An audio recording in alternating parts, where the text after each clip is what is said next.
Swapadveva, Ayubowan. I think it's about time that we start talking more and more about Buddha, authentic Dhamma, and the original birthplace of Buddha. Because in our previous episodes, we just talked about, just briefly about, what Buddhism is and some of the realities of the world that is going on, how our conventional life, make us suffer. Today, I think it's good to start, let's talk about who is a Buddha. Yes. Because people have many ideas about Buddha. Yes. Some worship Buddha, some pray in front of Buddha, some prostrate in front of Buddha. We have seen in many other countries, right? Yes, in front of statues actually. In front of when statues. When we say Buddha, it's actually statues. Statues, yeah. Is it what Buddha have told us to do? Is it the original message of Buddha that did Buddha made us prostrate in front of him? Like we know in any other religion, every other religion, I would say, you have a guru, you have a teacher, yes, right? You have a higher authority than you. If Buddha's Dhamma is about complete liberation, then I think you cannot be a slave to a guru. Yes. You cannot be a slave of another man or another person who call themselves a guru. So it's good for us to unravel. It's good for us to decipher in a way. Yes. Who is a Buddha and why Buddha is completely different. Yes. The teachings, the Dhamma is completely different from any other religion or any other spiritual means, any other theories, dogmas in the world. With that, I think it's good for us to say at the beginning of our chat here that Buddha Dhamma is not a theory, not a philosophy, not a religion, not a dogma, which all these things ultimately come down to believing, that you have to believe them. Yes. So in that case, Buddha Dhamma and Buddha is not a belief. It is about the reality. Reality about existence, reality about truth, reality about how we suffer. And anybody who wants to know the reality of existence should focus on the authentic Dhamma, not science, not technology. Because Buddha is someone who expounded the truth, not anything else but the truth and the reality of our existence. Yeah, and it has been changed actually throughout the years. Now when you see people practicing what they call Buddhism, there is different way they practice, like meditation or going to temples or maybe doing slow walking or maybe offerings. This is all the means that they use actually to practice what they call Buddhism. Mostly they would go to places like India, Bhutan or Tibet and India, north of India. These areas, they are the areas where everyone goes actually to what they say practice Buddhism. They will also do silence retreats there. This is actually, when I look at it with my own perspective, I can see it's not liberation fully. That you have to keep doing those things, right? Yes. If it is worshipping, you have to keep going to these places and worship, do offerings and prostrate or bow down and those things. But still there's no complete liberation because you keep having to do. Yes. Same with meditation. Meditation also, you have to keep your body in a still state and do meditation. Yes. And it is not liberating. I think that the message of Buddha, the original one, has been tarnished throughout the years. So it's actually time for us to remove the blind upon the truth, because this history has been completely changed. Yes. Not the history has been changed, but that's one point. But the most importantly, the Dhamma has been changed. This is for humanity, it's something that actually closed the doors of liberating, of Nibbana. To the whole humanity. So it's very important for us to talk about it. That's a very good point you bring up. The Dhamma has been tarnished. The Dhamma has been manipulated. So because of this, actually, that's why people were not able to liberate. Let's explore it, because as an example, if I give you a prescription for medicine for your ailment, you have to find the medicine. Yes. You have to make it. Yes. And then you have to practically do it or drink it, right? Exactly, yeah. So what people do with Buddha Dhamma, Buddha's all these preachings and sutras, there is something that you need to decipher. Yes. It's a code. Yes. It's like a prescription. But what we do in the world, we worship the prescription. Yes. We chant the prescription. Exactly. Yes. We sing the prescription, and then we put like phrases and lines, show off everywhere. This is not Buddhism. Yes. This is not Buddha Dhamma. Spirituality and the teachings of Buddha, it's about understanding yourself. It's not about chanting. You can actually chant one sutra. If you don't understand it, what's the purpose of it? You need to understand what the teachings are. You can read it even 10 times or 100 times. If no one explains you the perception you have to take at the moment you are reading it, then it's same as reading any other things actually. Any other thing. This is one point that people don't understand the Dhamma, but what they do is just play with it. What they do is just preach it or sing it or chant it. This is a big reason that we can show in the future as we move along that Buddha is from Sri Lanka. Yes. The reason is Buddha's original message was preached with the language or by the language called Magadhi. Yes. So Magadhi means Maga Adi. Maga means existence. That means continuation of existence, being in life, being in existence. Adi means you liberate from it. Yes. So this language called Magadhi is not Pali, is not Sanskrit. It is, but people believe that it is to be Pali or Sanskrit. Yes. Or any other means. The thing is, Magadhi. So any other language in existence, we use it for what? We use it for our day-to-day life, right? Exactly, day-to-day life, to use information with. Yeah. To read books. Yeah. Information and opinions. Actually. Opinions. That means to continue existence. Exactly. There's nothing about liberating from existence. It's about continuing, and also about understanding our mind, body. Even for spiritual means, it's about conducting existence. But Magadhi is about ending or liberating. So this language is actually the universal language. Yes. And actually Pella in Sinhala means Magadhi. Pella. So they misunderstood the meaning of it, and it has been changed. I think by someone called Buddha Gosha. Yeah. It's at this moment because they didn't understood Magadhi, so they wanted to break down the words, because in Magadhi, when you try to write Magadhi with Hella, Sinhala letters, so ancient Sinhala, which is very close from the actual alphabet that there is in Sinhala, they didn't understood it, so they try to break down the words and make meanings with separately. And then they call this language Pali. But actually the original language that they wrote this Tripitaka with is actually Magadhi. But Magadhi can only be written with Sinhala letters. The reason they call it Pali, original Magadhi letters doesn't have word breakdown. Yes. There's no word breakdown like you said. Yes. So in Sinhala, Pali, Pela means in line. Okay. Pela means a line. There's no breakdown. So they broke down the words and then they call it Pali. Okay, now that's what they did. Yes. So once you break down the original, because original language is written in Magadhi, that is in a line, you have to understand in the same way in a line. I see. So in the line, you have to understand the whole scope of it at once. Yes. Like as an example, let's just say I ask you about your reality today or truth about what did you do today. You can tell me I went to town. Yes. And I went to town and I got some of my work done, errands done, and I met a person. Like that, very briefly, you will tell me. Yes. But you're not going to tell me you walked to the bus stop, you took this bus, right?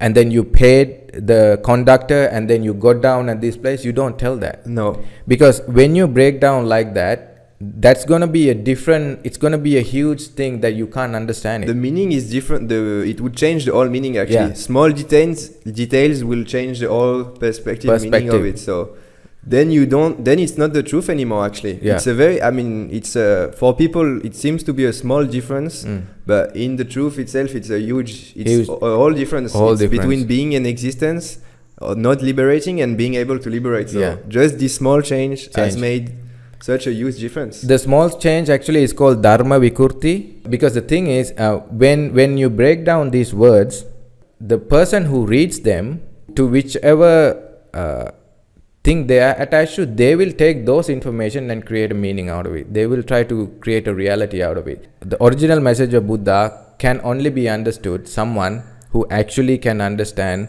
the whole scope of it. Yes. And that person is someone who we call marga palalabi. That means let's just call it conventionally, that when you go along the path, you get results. It's called path fruition. That means on the path, when you practice yourself, not believe, but practice what Buddha talked about. Yeah. When you go on that, you will gain this. You will gain these capabilities. You will gain this insight and perception actually about how everything works, how the existence work. Only by someone who have achieved these states. There's only 4 states of the original path of Buddha. There's no chief monks, this monk, there's no that monk. One is called Sotapanna. Yes. Second is called Sakurdagami. Third is called Anagami. The last one is called Arahat. Yes. So Arahat, once you reach Arahat, you already completely achieved Nibbana. It's not something that you can gain by going to a temple, by learning, by getting degrees. I have seen a lot of, even in Sri Lanka, there's so many Buddhist degrees. They think you can be Arahat through degrees. Becoming Buddha. Yeah. Buddha Dhamma, there's no teaching in it. Yes. If you teach someone, that means I only get information. Yeah. And then with that information, I believe or disbelieve. Yes. So Buddha is not a teacher. Otherwise, it's only theory, actually. Only theory. If you just go in class, sit down and read even all the sutras, every single book you want, if you just read it and then go back home in the evening, you're not gonna do anything. That's why Buddha is not a teacher, but we can call Kalyana Mitra. Kalyana Mitra means conventionally we can call as a friend.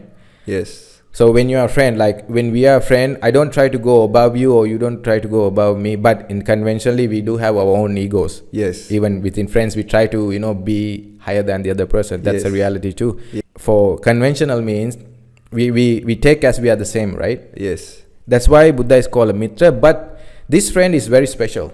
Why? It's a Kalyana Mitra. Kal means our defilements, greed, hate, delusion. Yana means our existence.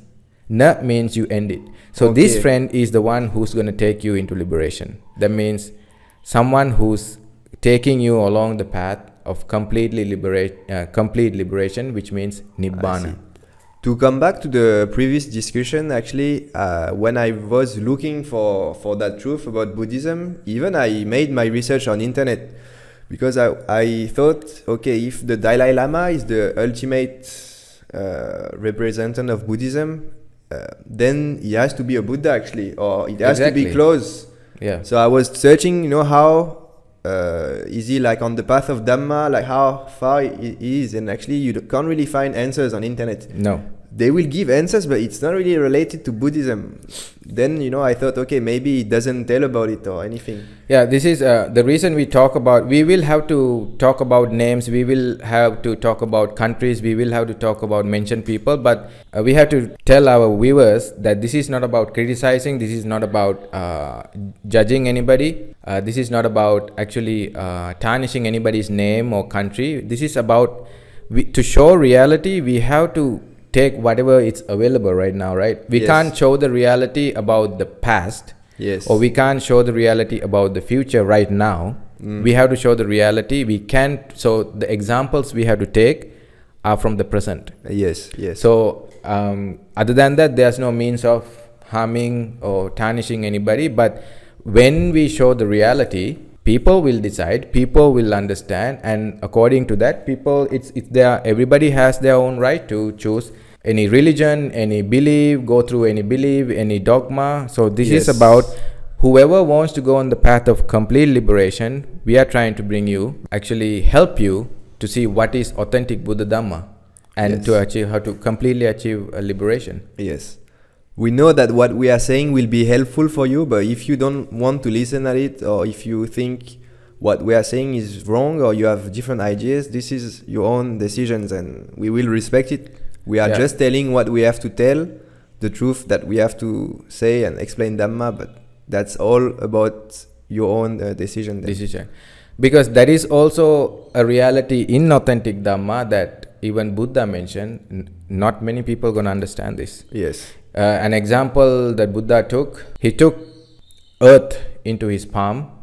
Usually the story is he took earth to his nail, but let's just say he took earth to his Yes. palm. Yes. And when what he said, the people who's going to understand the authentic Dhamma and achieve Nibbana is like the people, is like the amount of this in my hand, Yes. the earth, compared to the whole rest of the world, earth, on I the planet see. Earth.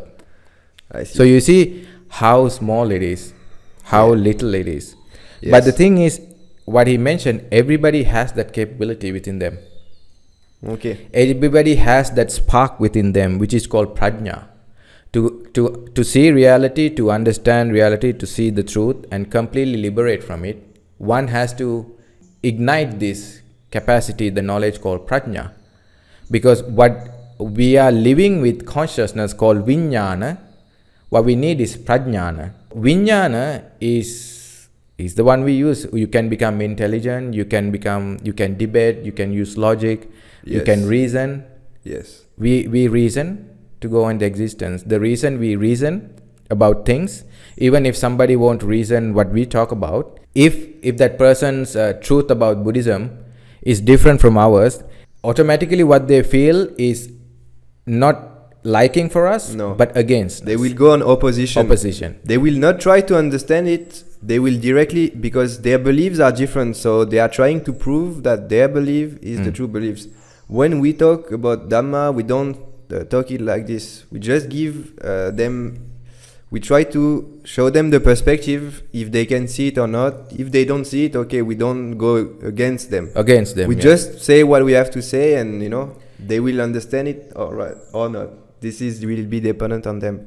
But when other people are actually talking about their own spirituality, or they will always try to be right, because they are trying to prove something. But if you think about it, if it's reality, if it's the truth, you don't need to prove. If it's when you are right in the situation, you don't have to get emotional about it. You Yeah. just say it, and that's if they will understand, Yeah. it's good for them. Good for them. I mean, this is the most important thing for human being. But if they don't, you can't push them. Then they Yeah. will create hate also. They Hate, will not yeah. like what you say. Yeah. If you say, no, this is the authentic Dhamma, trust me, Yeah. and as soon as you get emotional, actually, then it's what you are saying doesn't have the same value. Same value. The thing is, to see reality of existence, one has to see the reality of how even mind works, how even our body functions, how everything Yeah. else is working, right? So in that reality, when you see that not everybody is going to understand, not everybody can become Buddha, right? No, of course. So that means each and every person has different capacities in their mind, different capabilities in their mind. Yes. That's why in the same school, in the same class, if there's 20 kids, if you teach maths to them, not everybody is going to understand the same way. Not everybody is going to get 100 grades. Yes. Not everybody is going to be also fail. Yes. It's Yeah. different states. Yes. It's about the capacity of our mind. When you see human in the world, we are around 8 billion, little bit more now. And when you see the 8 billions, almost no one looks the same, actually. Imagine, so that's how many characteristics there are in this humanity. Everyone, a human face is something quite small in proportion. Yeah. So, but in this small proportion, Exactly. it is always different. It means That is something I'm also always amazed. Even the Yes. voices are different. voices are all different. So the mind is actually the same. All minds are different, so they will understand things differently. So they will be more or less receptive, and also depending on other parameters like in their other lives or what they've been experiencing in the rest of their existence, they will understand it more or less. But at one point, actually, this is what everyone is looking for, liberation. But the thing is, a lot of people, I mean, most of the people will not become Buddha because they don't understand that this is what they are looking for. Also, if we ask the question, why do you need to know Buddha? Why do you need to know authentic Dhamma? Right? Yes. The answers are actually, if you pay attention to the world, you can see where the world is heading right now. The world is starting to depreciate. It's the world, tension. It's a lot a tension. of tension, actually. It's like a rope, that is pulling, and we know at one point the rope will not maintain it anymore. And people are going to suffer in the future. So we are not trying to make forecasts, but these are things, what will happen in the future to the world, to the people, to humanity. You can see it if you go on the path of authentic Dhamma, because this is about none other than every single human being has this problem. Actually, what Buddha called it, everybody is sick. Sick means they are sick because of greed, they are sick because of hate, they are sick because of delusion. Yes. So all these people from politics, from all the religions, it's just about conducting greed, hate, delusion. Power is greed. You want more power, you want more control, so you can keep people slavery. So Buddha Dhamma, what Buddha did, actually make everybody liberate. If you are still slave of something, of some theory, some dogma, some religion, if you have somebody above you, let's just say if you are a Christian, you have Jesus above you. Yes. Let's just say you are a Hindu, you have gods above you. Conventional Buddhism, you keep also Buddha above you. But Buddha didn't want people to pray for him. He actually told them not to make statues of him. He told them not to make him as don't worship him directly, as his physical body, especially. If you expect to be worshipped, that means you are ego. That's your ego. Yes. Right? That means greed. Yes. You are expecting to be worshipped. You are expected to be the higher authority than other people. Yes. So we can see many people, like all the religions, there's pastors, there's prophets, there's gurus, yes, there's you name it, any religion, any other religion, there are people. Once you know the authentic path of Dhamma, once you practice, once you understand it, one Dhamma becomes your reality, you cannot be even a slave of Buddha. No. Because Buddha will not expect any slaves with his Dhamma. What he does is to make everybody liberate for not being ultimately to not be a slave of existence. Yes. That's why you need. That's why Nibbana means complete liberation from existence. Now that he is liberated, he just wants you to also liberate. Imagine if you are very rich and Buddha was in a situation where he was, Lord Buddha also was coming from a royal family, so he didn't have this problem, but it's just an example. If he had problems, for example, to sustain himself, and someone was offering him like a huge amount, it's not something that he would expect from anyone. It just expects you. He wants you, not expect you to listen to the Dhamma and to practice it. Even if he will tell you about the Dhamma and then to make him happy, you try to worship him or give him a lot of material gain. He will not, for him, he will just think, okay, you are in illusion now. What you are doing to me is because you are trying to be on my side. You are trying to make friends with me, but I don't want to be friends with you. I want to show you how to liberate. Because if you try to do this with other people, try to be friends and it will only be for your own benefits. When you worship someone, when you give him a lot, actually you give him why? Because you want something in return. Yeah. But Nibbana, you don't have to do it like that. It's very different. Complete liberation from existence means you are liberated from all the needs. You are liberated from pleasing yourself, expecting things from existence, no more. But until you, let's just say, pass on the body, right? You still need to conduct your life. The 4 basic things actually the need, what Buddha said. You need a shelter. Yes. You need food. You need some clothes. Yeah. Even Buddhas, we know on the path, you only have one color, one dress. Yes. You don't get cling with anything else. And then you may need some herbal medicine. Yes. For your survival. That's Yes. it. Anything else, everything else, for you to live without dying, it's an option. Actually, it's an option. Surrounding yourself with material. Yes. Which you don't need to. No. So the more greed actually means the need to continue the pleasure, the need to continue more. Let's just say as an example, if I have never eaten McDonald's, yes, and I eat for the first time, and then that experience you get plants a seed in ourselves, the pleasure. Yes. And then this pleasure will again make us want to have more. Yes. What happens? The further you eat, the more you eat, continue, you're going to suffer. Yes, your mind will ask for it at one point. When you will be sitting somewhere and it will be around time to eat, and you will think about this special food like McDonald's, something will arise there in your mind and it will tell you to do it. And if you accept it, then you will go there and you will do it again. Then you will feel, okay, it's maybe not so good for me. My belly feels a bit bloated and I don't feel much energy. But same the next time, it will come back, the idea, you will go again. Yeah. And you have to cut, actually. You have to detach from it. If you still keep doing it and you don't detach, it will go. Actually, it will never stop. You have the one that can make the decision to stop anything. Otherwise, actually, it will conduct you to infinity. Yeah. If you don't stop it, it can be infinite. I mean, your existence, we know it's very long. Existence is so many different lives. So not only human, actually. So imagine, that's why it's important to have the courage to be able to do things on your own, to take control of your existence, to live it. Even the conventional Buddhism people who know at least a little bit knows the Buddha talked about something called 31 planes of existence. So conventionally we call it planes, like there are stages or like, like a building. But actually they are not planes, they are characteristics. So like you said, we are not going to be only human.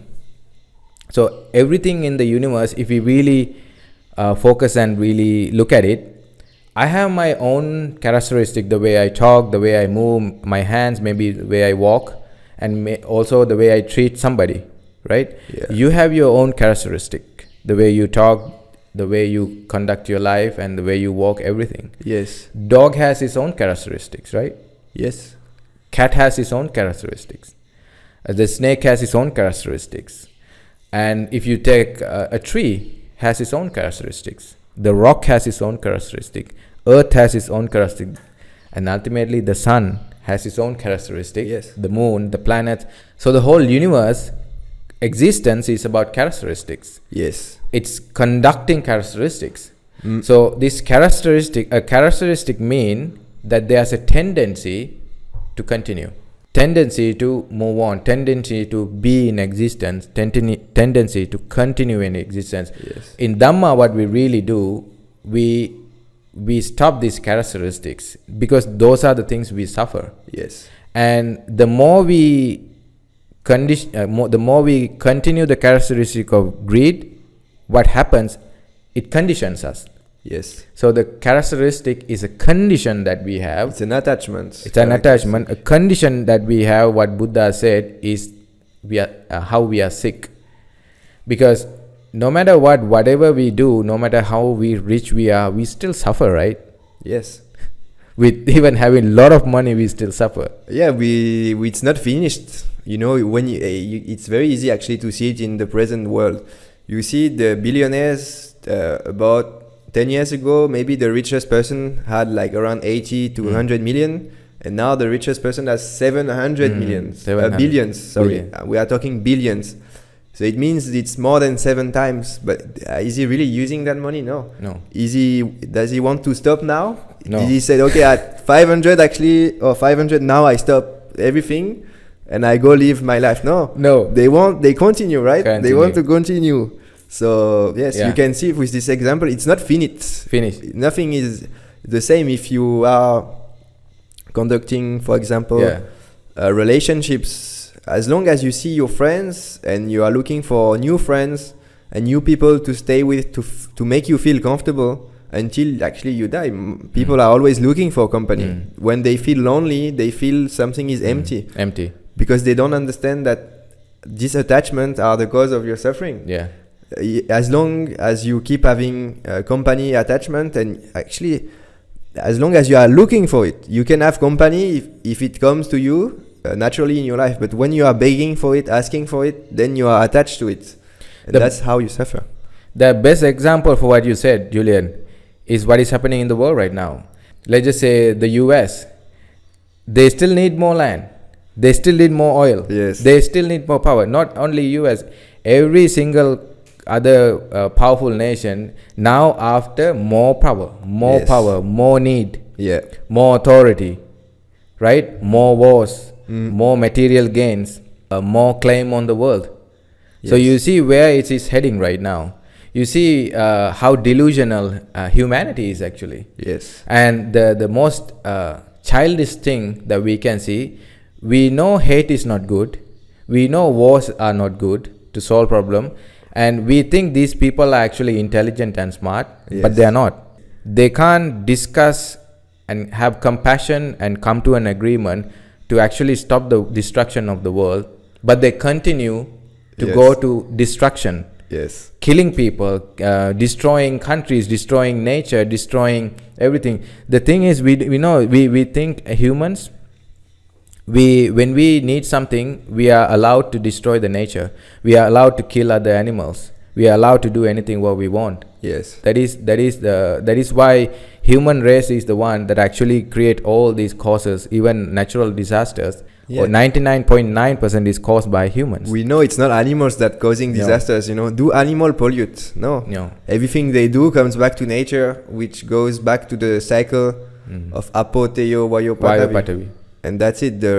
So let's call it, it's not exactly the 4 elements, but it's close to it. So no, only humans, throughout their greed and illusion of success, they are conducting existence and trying to have more material things or more power, but just doesn't go anywhere.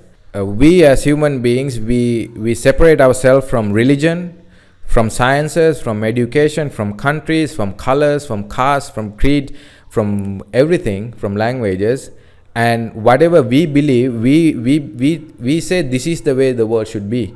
But what we do also is to promote our belief, to conduct our belief, and still have gain for us. Still have name for us, still have identity for us. But what everybody does is actually conducting things for their own benefit. For their own benefit. Ultimately, that's why this come down to everybody's ego. That's why Buddhas, Arahats, people who go on the authentic path of Dhamma, there's no ego. They don't expect anything back. Thing is, in authentic Buddha Dhamma, there's a lot more to learn. There's so much to see. Like this, we can't talk everything, but people have to, we need to have more discussions. Like in a program, like in a day or two, we can't explain Dhamma. No. Because ultimately we need to see why we are even born. The reason is, if I ask you a question, Julian, did you decide for you to be born in France? Did you decide your parents? No. Did you decide you wanna wherever city you were born? Did you decide before you born? Of course no, right? So, but it happened. That's the thing for everybody else in the world. And once you are born, if you are born in a good country, then you believe, oh, this is my right, this is my this and that. And if you think about it also, if you are born, if everything is causality in existence, then there is a cause why you are born also. There is a reason why you are born. And even spirituality, even things like yoga, people believe everything is karma, but it's not karma, it's causality. It's cause and effect. So to ultimately see, if even a scientist who wants to know the reality of world should learn Dhamma, because then you will completely understand and see what reality is. But science is another religion that you keep changing your views and theories every single time. Yeah, science now, you see two different doctors, they will tell you different things. prescriptions. Yeah. You see, for example, electric cars they are building. You see nuclear reactors. Each country is, maybe they are doing with the same technology, but they are never using the same means, never the same way. And one will say mine is better. Yes. No, actually, you know, US and for example Russia, they used to always try to make the best. To go in space. The best to build weapons. And not even mine is better. It's not even those countries now. Everybody, India, China, everybody is trying to go to space. Yeah, racing to space. But racing where? Actually? Racing where? About it. When you have you destruct your own world, the place everybody's place that everybody has the right to live. Yes. You destroy it and trying to race to another planet. Yes. How stupid humanity is. How stupid all these people who believe all these billionaires, tech giants, and countries. They believe these are to be smart and are the ones who's going to save the world. They create an image in everybody's mind that they are the heroes. Yes. They are the ones who's going to save the world. But if you really, really pay attention, they are the ones who's destroying this kind of world. Because they are trying to create issues that they don't exist. Like to create the phones. Okay, like now we can't talk to each other, so we need phones. But you know, for how many thousands of years we didn't use the phone. Were we unhappy? Were we thinking about not having the phone? No, because it wasn't there. Yeah. So every single thing they do, they create a need for you to use out of a problem that is actually an illusion. Illusion, yes. But for you, you start to believe it. You know, when they update the new phone, okay, now you're gonna have a better camera. Now you have a better microphone. Everything is updated. So you think now that actually these updates are necessary for your life. We are looking for comfort. Through that, what we are looking for is comfort. Yes. By becoming a millionaire, right now we are not millionaires. Let's just say by becoming a millionaire, I will be comfortable, right?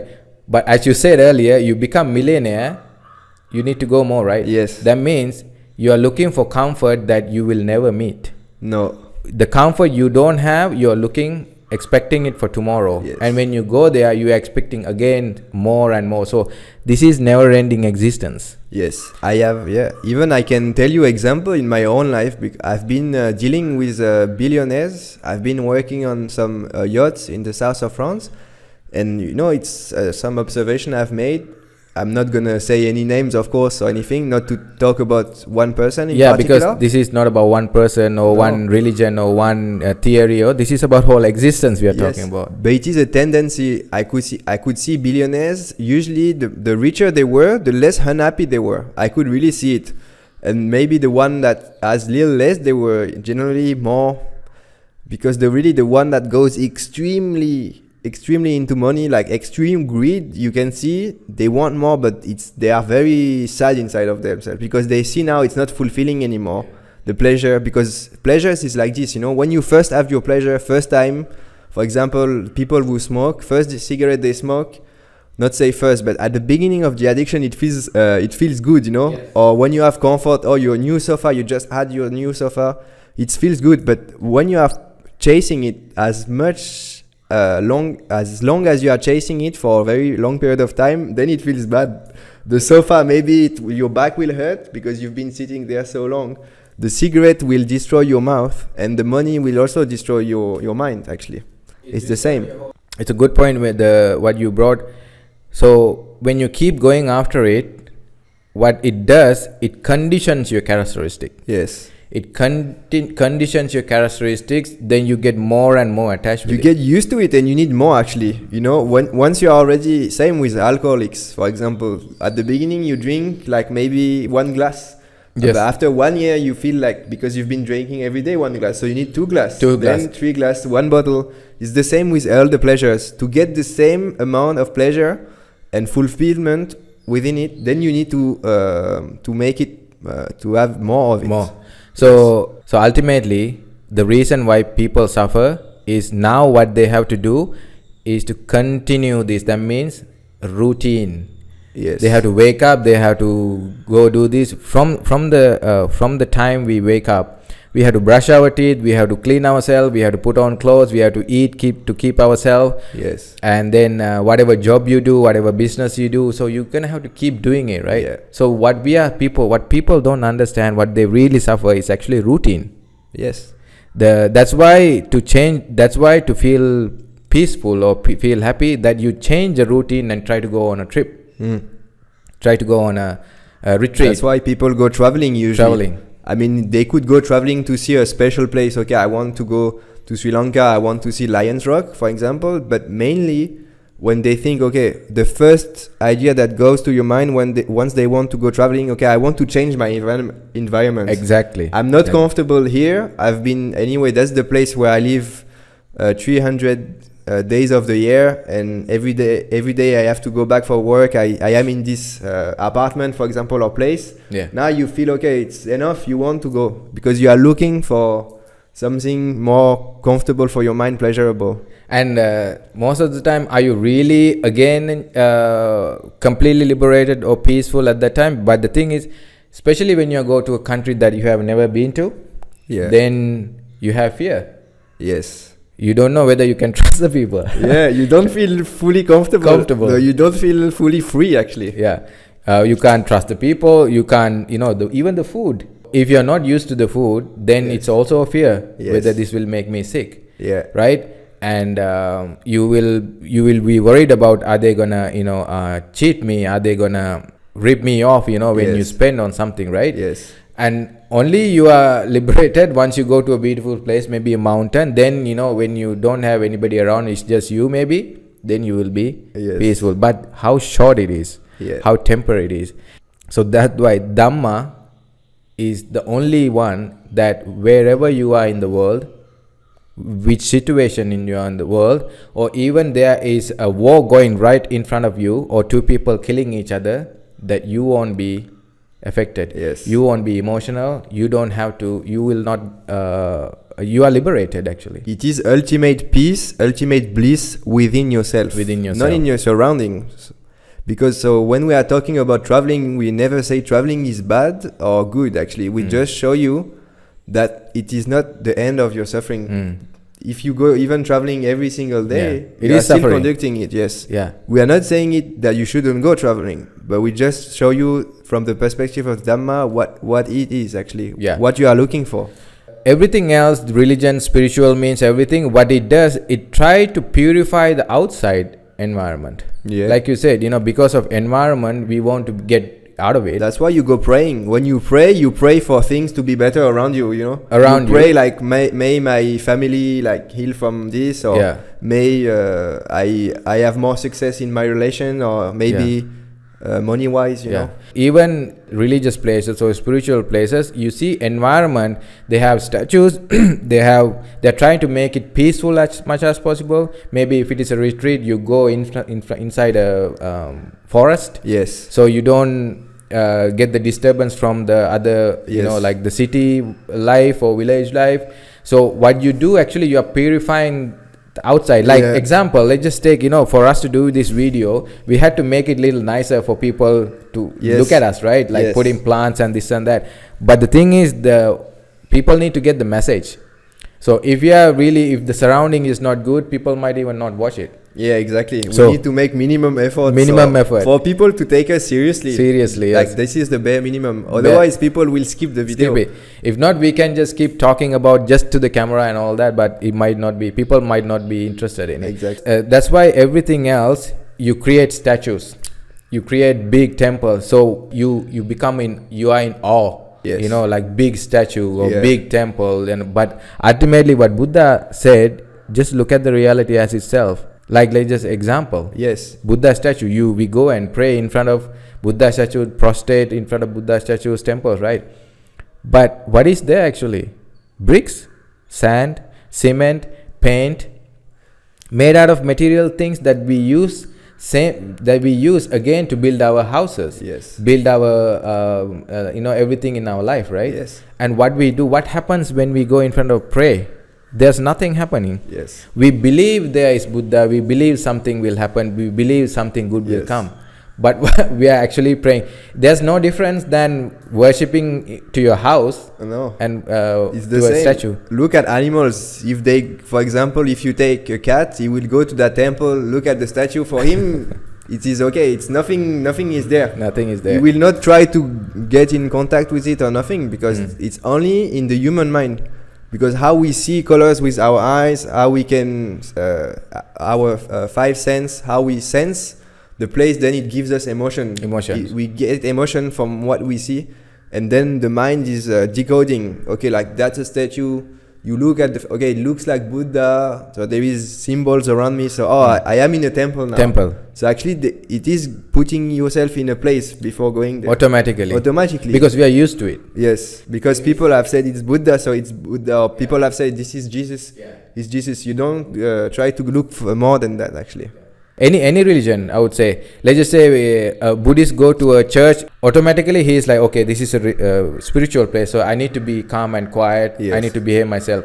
A Christian go to a Buddhist temple. Okay, this is a religious place. A Hindu go to. So any religious place, you are automatically, because why? Because that's the convention. Yeah, it's a dogma. Like That's the convention. It's the rules from religion. Yeah, it's the convention. That is what we are used to. Yes. What we ultimately do is the same thing, regardless of the names of religion. What we do is just believe. Yes. Believe is something that is not present at the moment. Yeah. If I tell you, go to that room, there's an apple on a table which is right in front of, which is in the middle of the room. Right, you haven't seen it. You are just getting the information. Yes. If you like me, you will believe me. If I put on a show and tell you and make you believe, you will believe me. If you don't like me, you will disbelieve me. These are the only two you can do, right? But this is not reality. For example, if you imagine if you think about the person that you hate the most in that world, if there is someone you hate, I hope for you there isn't, but probably there is people you dislike more. If they tell you something for you to believe, you will maybe not believe them, because you know you don't like them, so they will probably try to cheat on you. But then if it's your mother, if you really like your mother, then you will believe, okay, my mother is my mother, so what she says has to be true. Or maybe this guy knows more in science. He's a scientist, so actually everything he will tell me about science is right. That's why you don't actually ask yourself. You ask other people to get answers. But actually what they give you is their own opinion. Because before getting that answers, they have to read it to a book. But then the person who made the book, he maybe also read book. Then the one who read the book, so who actually had the first one? First one, yeah. Any book, even Vedanta, even Veda Granthas, we know in spirituality in India, Yoga, Rig Veda, like Veda Granthas, Veda books, or even Veda. Let's just say Bible, even Tripitakas, right? All these things, even Quran. So we are believing books right now. Yes. We are just preaching and chanting books right now and made this whole mess. Yeah. But that book, before it was written in a book, somebody understood it in spiritual means, right? That means every single person has the capacity to do the same. Yes. Without reading books, without going after books. So what I was telling you earlier about believing and disbelieving, until you walk the path, go to the room, see it for yourself, it's just a belief or disbelief. Now it has become a reality for you, right? Now you don't have to either believe or disbelieve. If I go there and the apple is there, I will see it's there. Even if the next day actually you tell me, no, actually it was a joke. There was no apple inside. I fooled you. No, you didn't fool me, because I went to the place. There. Then it can't be turned out any other ways. That's why when you have to not believe, you have to experience the reality. You have to experience, and then no one can tell you it's wrong. It's wrong. If you tell you, okay, this fire is burning, then if you touch it, it's burning, you know. No one can tell you the opposite. No one. Even if it's a god, or even if it's not every single thing, once you've experienced it, your own mind knows it's right. That's the ultimate. Yeah, that's why Buddha and authentic Dhamma is not about anything else but reality and truth. Once reality and truth is confirmed in you, then you are not a slave of anybody. You are not slave of liberation. You are not slave of a guru. You are not slave of a preacher, prophet, anybody. No. What happens in everything else, starting from school, a teacher is someone who's giving information, right? Yeah. The student needs to take in and believe it. Yes. So as soon as you have a higher authority and believe, you are now in devotion. Yes, you are under, because You are now under. he's the one that can teach you. So you have to listen at the teacher. Yes. So he's higher. Yeah. Higher. Once you have devotion, now you pray, now you worship, now you chant. Now everything, your whole reality is about being in devotion to existence, Yes. not liberating. No. So ultimately, the highest form of achievement in spirituality you can gain, like things like through meditation and yoga, is to go Brahma. Yes. So, but Brahma is a characteristic of that 31 planes that we talked about. That's an achievement, as you said. Brahma is an achievement. Nibbana, it's a liberation. Because achievement, you are still in the 31 states. But with Nibbana, you are out of it. You are out of existence, so you are liberated. As long as you are trying to achieve, what you will achieve is your ticket to samsara to continue. You will go back to it as long as you keep achieving. Once you are detaching and liberating, then you go out of it. That's the only way to do. And ultimately, achievements you want to achieve means greed. You are in greed. Yes. That means you want to be pleased by being Brahma. Yes. You want to enjoy that being the tranquility. You want to enjoy that bliss, but not liberated, but keep continuing. Yes. And according to the Dhamma, this is something that a lot of people don't know. In Dhamma, there's this Buddha talked about this thing that everything permutates, everything mutates into something else. Yes. If you are not liberated, you will be conditioned into another transmutate into another form. So the thing is, everything in existence, regardless of whatever spirituality, even Brahma will transmutate to another form after many years. You can, in a very high tranquil place, but you will be transformed. What happens when you reach the highest? What happens where else you can go after that? It's the lowest. Okay. So you will be back in samsara, continuing being the lowest human, animal, deva states and whatever. You're gonna be the same again. Extremely long suffering. Even we have to say something also about full liberation from the body is only after you are dying. It's called paranibbana. Nibbana, it's you are liberated in the mind. And to liberate actually the body also, you have to first liberate the mind. And then paranibbana, it means now you are not going to be in a physical body anymore. Yeah. And it's only after you passing away. So this is Nibbana is something actually that happens not when you die. That means liberated. You are liberated while you are living. So we actually want to give this to people because we see where the world is heading, as a lot of people also can see. People might be question us. Like we need to question our existence. So while we are living, there's Nibbana is the only way for us to live liberated. Yes. While we are living.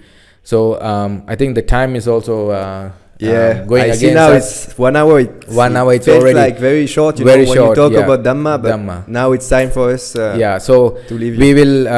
We started by like the discussion about talking about what Dhamma, Buddha, authentic Dhamma, and the original country. So you see, for us to explain, it takes a long time to explain it. So we will continue this talk further into the next episode. Yes. So, but today we're gonna have to stop here because of the time is against us right now. Yes. So we will meet you in the next one, right, Julian? Exactly. So we will see you in the next video. Until then, Swapadveva.